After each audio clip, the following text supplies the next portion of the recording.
O aniversário 24 anos tinham né? Timor-Leste está uma idade jovem. Não é encoraja jovem sira, a tu aprende língua, o halo diplomacia, e a âmbito Timor-Leste sai membro pleno ASEAN. Presidente Parlamento Nacional, Maria Fernanda Lai, a tu assunto né? A foi participa cerimônia Isar Bandeira e a aniversário Restauração Independência, badala Ruanulu Resinghat. E a tasi tolu dili, quarta-feira, lorong Ruanulu, fulang maio tinang rihun rua, Ruanulu Resingneng. Tinang né?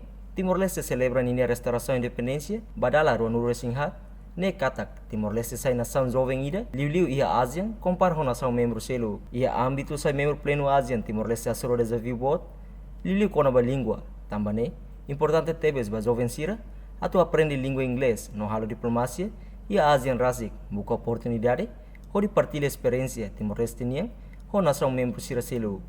Niamos espera, situação Timor-Leste ho Indonésia, nebe Pacífico, bele for benefício dia, ba desenvolvimento e arailarang. Além de né, Fernanda Lai mosusu ba jovem sira, a tu promover paz entre população sira, no dar meios de comunicação dia, e de entre juventude, a tu Timor-Leste e a estabilidade política ho de desenvolver, rei do Timor-Leste, economicamente e a ASEAN. Portanto, jovem sira precisa promover no aprender língua, também dará une entidade barak makladung hatene kualia liang inglês, ho dia, então né, oportunidade ida, ho de sai tradutor banhir Timor-Leste, se sai uma naimba simera ASEAN, e tinan rim rua, rono recensia.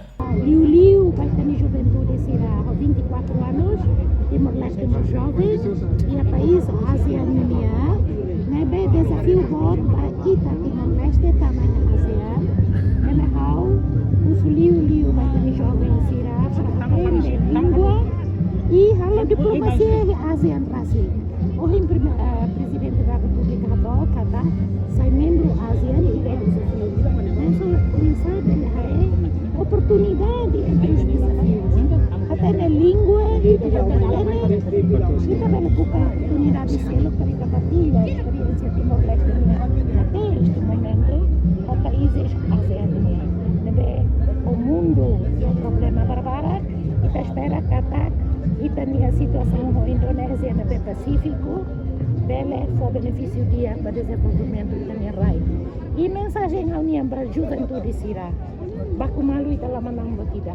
Sebele promove paz entre ita ni população sira, hanesang meio de comunicação dia que dentro da juventude, para que ita estabilidade política para ele desenvolver Timor-Leste economicamente e a sair ASEAN. Reportagem Fania de Carvalho, Televisão Timor Post.